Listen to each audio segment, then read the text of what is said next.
feel welcome, Lee Navlen.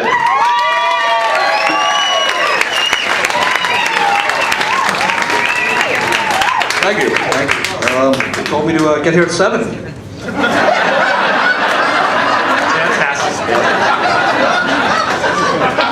little bit about myself.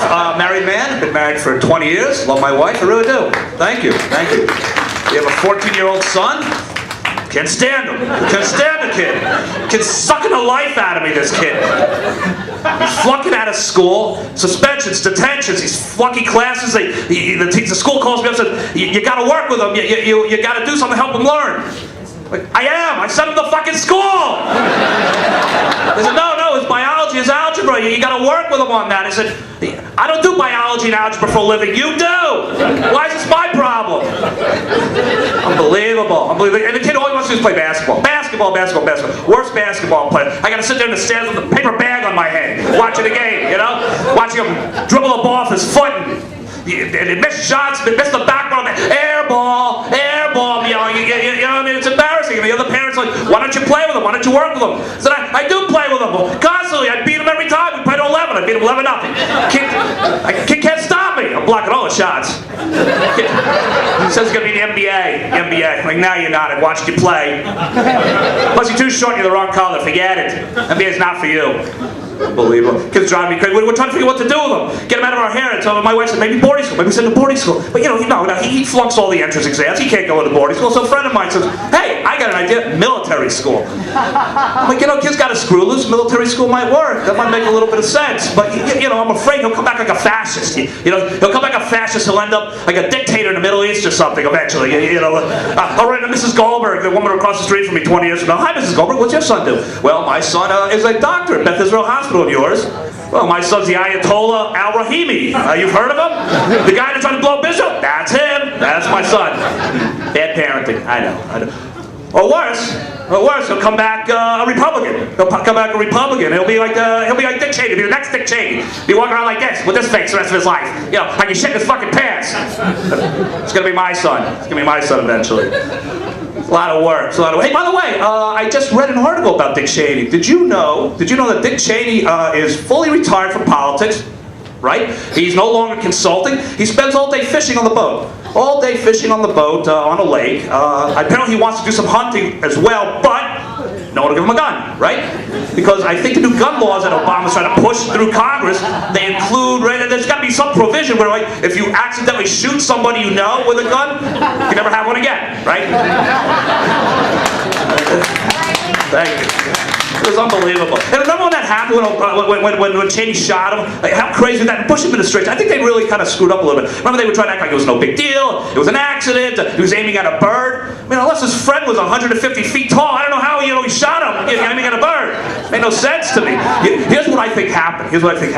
I think that Cheney and his friend were walking in the woods and they were hunting, doing their thing, and his friend probably said, Mr. Vice President, I believe that invading Iraq was a bad decision. And Cheney went, shot him in the fucking face! The audacity of this man!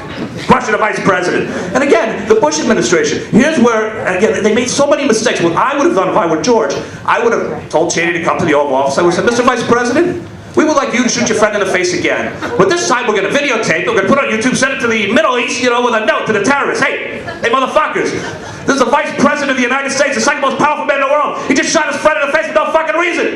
You know what you do to you motherfuckers? You better back off! Better back the fuck off! Think of your suicide bombings, your beheadings. Nonsense. Bush administration. And when you think about the Bush administration, think about this for a second. That administration was so screwed up. It really was a screwed up administration. You talk about like the top 10 most fucked up things that happened. I'm not sure the Vice President shooting his friend in the face makes the top 10, right? I mean, you had failure to prevent 9/11, the Iraq War, the Afghanistan War, Katrina, right? You had the Depression, the recession, whatever you call it. The banks almost went out of business. Plane gate, this gate, that gate, going on and on and on and on. Any other administration, it's at the top of the list. The Carter administration. This happened when Jimmy Carter was president. Right? What's the most fucked up things that happened when Carter was president? Well, yeah, it would be the hostage situation with Walter Mondale, shot his friend, and the gas lines. Gas lines, 1, 2, 3. 1, 2, 3. Say, Bush administration. Bunch of drama queens, really, when you think about the Bush administration, right? You know, it's Saddam Hussein's talking about us. He's talking. He is. What are we gonna do? Something? Yeah. What are we gonna do? All right, let's go. I mean, it's like desperate housewives running the country. What that was. So now, you know, we've got Obama. You know, we got another term for Barack Obama, and you know, he's a cerebral guy, a little more focused than President Bush, no doubt about it. I don't know that he's been challenged. Perhaps he's been challenged as a president. He certainly wasn't challenged during the elections, at least by the Republicans. We had John McCain 4 years ago. I mean, who's voting for John McCain? Here's a guy. He's a POW, right? He's in Vietnam, being held by the Viet Cong, and they say, hey, we're going to send you home, right? We're going to send you home. And what does Cheney say? I mean, excuse me. What does McCain say? He says, not without my men. Not without my men. So they're like, fuck you. 5 more years. 5 more years. Unbelievable. What kind of negotiating is that? What kind of negotiating is that? I can't vote for a guy like that? Absolutely not. Absolutely not. You know, and then of course, you know, we have the most recent guy, Mitt Romney, most forgettable presidential candidate in the history of American politics. Right? It was like, what, $100 million for that? For that? You know, and you know what the funniest thing is? Well, not the funniest thing, but the most ironic thing is his biggest cheerleader was Chris Christie, right? You remember Chris Christie? You know, he's at Mitt Romney this, Mitt Romney that. Give me an M, give me an I, give me a T. He meets Barack Obama after the storm. Barack Obama introduces himself immediately, like Christie's down and blowing him. You remember those fucking pictures? Remember those pictures, right? It was unbelievable. You know, that was it. Chris Christie said, "Hey, you know what? I think America should vote for Barack Obama. I think America should vote for Barack Obama." Anyway, I'm Lee Navlen. Thank you very much. Thank you.